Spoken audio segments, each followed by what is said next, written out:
BCU Campus TV starts now. I'm Rashuan Phillips. And I'm Christina Sloan. Our top story tonight, 18-year-old Kayla Baxter has been arrested by Daytona Beach police. She is charged with possession of cannabis with intent to sell and aggravated battery with a deadly weapon. The arrest stems around a September 22nd incident in Daytona Beach. The ALS Ice Bucket Challenge has exploded on social media. BCU President Edison O. Jackson recently accepted the Ice Bucket Challenge. He took the chilling drenching in front of the Parlin Center on the quad. Dr. Jackson also donated money to fight ALS, also known as Lou Gehrig's disease. After the challenge was over, Dr. Jackson extended another challenge, this one to Daytona Beach Mayor Derrick Henry. There's more news from BCU administration. Emmanuel Gonsalves, Vice President of Fiscal Affairs, tells BCU Campus TV News that there are plans underway to update housing here on campus. Renovations are planned for Meigs Hall, and 2 new residence halls are in the planning stages. The renovations and construction are expected to cost more than $70 million. The renovations and new construction are expected to ease crowding on campus and offer housing for as many as 80% of students on campus. The project is expected to be completed near the end of 2016. Homecoming is 2 weeks away. This year's theme is 110 degrees of Wildcat Fever.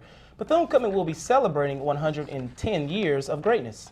Homecoming activities start October 5th with a community service project entitled Homeless for a Night on the Quad at 8 p.m. Activities will be held all week ending on October 12th with a gospel concert.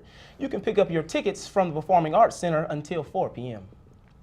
New buildings and new construction are not the only changes on campus. As Ruben Riffin shows us, there's also many new faces, including the new Director of Student Involvement. The previous Director of Student Involvement has followed former BCU administration Dr. Dwan Wormack to Harris State University in St. Louis, Missouri.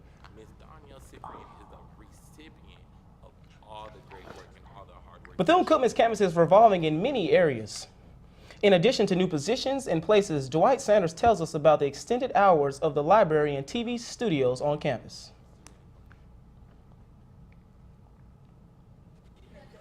There's a gentle murmur in the Carl Swisher Library at Bethune-Cookman University that wasn't as prevalent just a couple of weeks ago. There's been an increase in foot traffic due to the addition of 65 Mac and PC computers being added to the first level of the historic 2-floor building. That, coupled with the library launching its 24-hour computer lab, has nearly doubled the level of activity seen in the library this semester.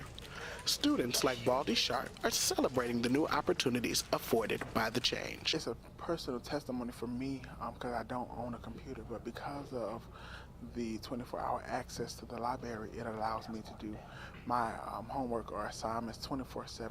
The additional hours also give access to the university's television studio, which is housed in the library. Mass communication students like Preston Ferguson are also responding well to the opportunity to not only be in the library, but to be in the TV studio at any time on any day. I feel as if the changes are more productive now with the increase of student computers and also the student hours, allowing students more time to dedicate to their homework and their schoolwork. Students are definitely benefiting from the changes that we're seeing here at the Carl Swisher Library at Bethune-Cookman University.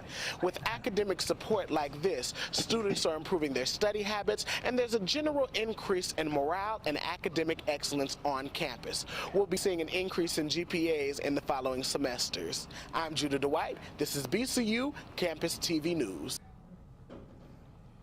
All computers are now located on the first floor of the library. Make sure you take advantage of the new accommodations and business hours. Bethune-Cookman's SGA wants the students at Bethune-Cookman University to be more active and attentive to the events held on campus. SGA advises you to interact with them to help them understand the students' wants and needs. Attend the meetings and let your voice be heard. Reporter Scafia Fleming caught up with Charles Dansby, head of Chief of Staff for the Student Government Association, to get detailed insight on getting more students to attend the student body meetings. Hi, I'm Charles Dansby, Executive Chief of Staff for the Student Government Association under the 7th administration. My job is pretty simple. I'm over all staff for SGA. I oversee the legislative branch. This includes all class directors. This includes class presidents. This includes student activities board and all executive directors. It's very important for people to attend the student body meetings next week. on September 24th, we can't really know what you want us to do as an administration if we don't know your concerns. You voted us into this administration, into the Student Government Association, and we want to work for you guys. And if we don't know what you want, if you don't ever voice your opinions, if you don't come out to support us, then we can't work for you. First meeting is on September 24th. That's the first student body meeting.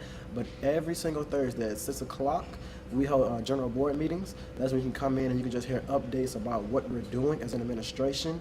You know, we're students serving students.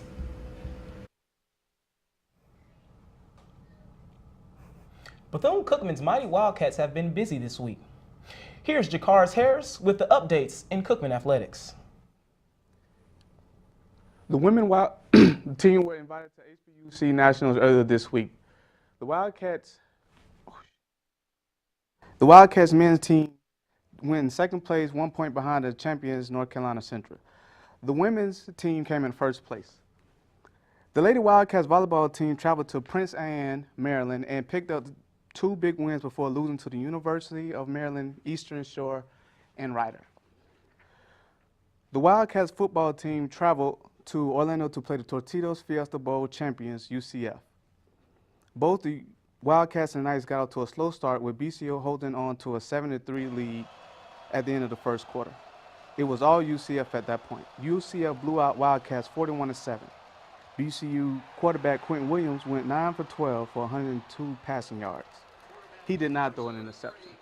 That's all for BCU Athletics. I'm Jacars Harris. Back to you, Rashuan. Thank you for watching BCU Campus TV News. Every Tuesday is News Day. I'm Rashuan Phillips. And I'm Christina Sloan. See you next week, BCU.